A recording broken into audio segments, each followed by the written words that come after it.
ಇವತ್ತಿನ ವಿಡಿಯೋ ಕ್ರಿಯೇಟಿನ್ನ ಬಗ್ಗೆ. ಇಷ್ಟು ಚಿಕ್ಕ ಡಬ್ಬಿಯಲ್ಲಿರುವ ಕ್ರಿಯೇಟಿನ್ ನಿಮ್ಮ ಮಸಲ್ ಬಿಲ್ಡಿಂಗ್ಗೆ ಎಷ್ಟು ಹೆಲ್ಪ್ ಮಾಡ್ತದೆ ಅಂತ ಗೊತ್ತಿದೆಯಾ? ಈ ವಿಡಿಯೋವನ್ನು ಎಂಡ್ ತನಕ ನೋಡಿ ಫುಲ್ ಆಗಿ ಎಕ್ಸ್ಪ್ಲೇನ್ ಮಾಡ್ತೇನೆ. ನಾನು ಮಸಲ್ ಬ್ಲೇಸ್ ಬ್ರ್ಯಾಂಡಿನ ಕ್ರಿಯೇಟಿನ್ ಅನ್ನು ಯೂಸ್ ಮಾಡ್ತೇನೆ. ಇದೇನು ಪೇಡ್ ಪ್ರಮೋಷನ್ ಅಲ್ಲ. ನನ್ಗೆ ಇರುವ 100 ಫಾಲೋವರ್ಸ್ಗೆ ಯಾರು ಪೇಡ್ ಪ್ರಮೋಷನ್ ಕೊಡಲ್ಲ. ಕ್ರಿಯೇಟಿನ್ನ ಬೆನಿಫಿಟ್ಸ್ ಅನ್ನು ನಾನು ನಿಮಗೆ ಹೇಳ್ತೇನೆ. ಸಿಂಪಲ್ ಆಗಿ ಹೇಳಬೇಕಾದ್ರೆ ಕ್ರಿಯೇಟಿನ್ ನಿಮ್ಮ ಬಾಡಿಯಲ್ಲಿ ATP ಹಾರ್ಮೋನ್ಸ್ ಅನ್ನು ಇನ್ಕ್ರೀಸ್ ಮಾಡ್ತದೆ.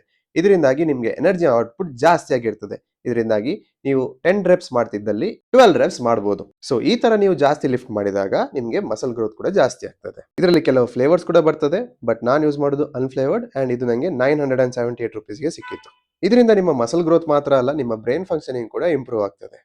ಇದನ್ನು ಯೂಸ್ ಮಾಡುವಾಗ ತುಂಬಾ ನೀರು ಕುಡಿಬೇಕಂತ ಹೇಳ್ತಾರೆ, ಬಟ್ ಹಾಗೇನಿಲ್ಲ. 3 to 4 ಲೀಟರ್ಸ್ ನೀವು ನಾರ್ಮಲ್ ಆಗಿ ಕುಡುವಷ್ಟು ನೀರು ಕುಡಿದ್ರೆ ಸಾಕು. ಇದನ್ನು ಯೂಸ್ ಮಾಡೋದು ಹೇಗಂದ್ರೆ, ನೀವು 250 ml ನೀರಲ್ಲಿ 1 ಸ್ಕೂಪ್ ಕ್ರಿಯೇಟಿನ್ ಅನ್ನು ಮಿಕ್ಸ್ ಮಾಡಿ ಕುಡಿದ್ರೆ ಸಾಕು. ಕ್ರಿಯೇಟಿನ್ ನಿಮ್ಮ ಬಾಡಿಯಲ್ಲಿ ಲೋಡ್ ಆಗಲಿಕ್ಕೆ ಸ್ವಲ್ಪ ಟೈಮ್ ತಗೋತದೆ. ಸೊ ಆಲ್ಮೋಸ್ಟ್ 20 ಡೇಸ್ 25 ಡೇಸ್ ನಂತರನೇ ನಿಮಗೆ ಇದರ ರಿಸಲ್ಟ್ ಸಿಗುವುದು. ಕ್ರಿಯೇಟಿನ್ ನಿಮ್ಮ ಮಸಲ್ಸ್ ಅಲ್ಲಿ ವಾಟರ್ ಸ್ಟೋರ್ ಮಾಡಲಿಕ್ಕೆ ಸ್ಟಾರ್ಟ್ ಮಾಡುತ್ತದೆ. ಇದರಿಂದಾಗಿ ನಿಮ್ಮ ಮಸಲ್ಸ್ ಫುಲ್ಲರ್ ಅಂಡ್ ರೌಂಡರ್ ಆಗಿ ಕಾಣಲಿಕ್ಕೆ ಸ್ಟಾರ್ಟ್ ಆಗ್ತದೆ. ನಿಮಗೆ ಈ ಕ್ರಿಯೇಟಿನ್ ಅನ್ನು ಬೈ ಮಾಡಲಿಕ್ಕೆ ಲಿಂಕ್ ಬೇಕಾದ್ರೆ ಲಿಂಕ್ ಅಂತ ಕಮೆಂಟ್ ಮಾಡಿ.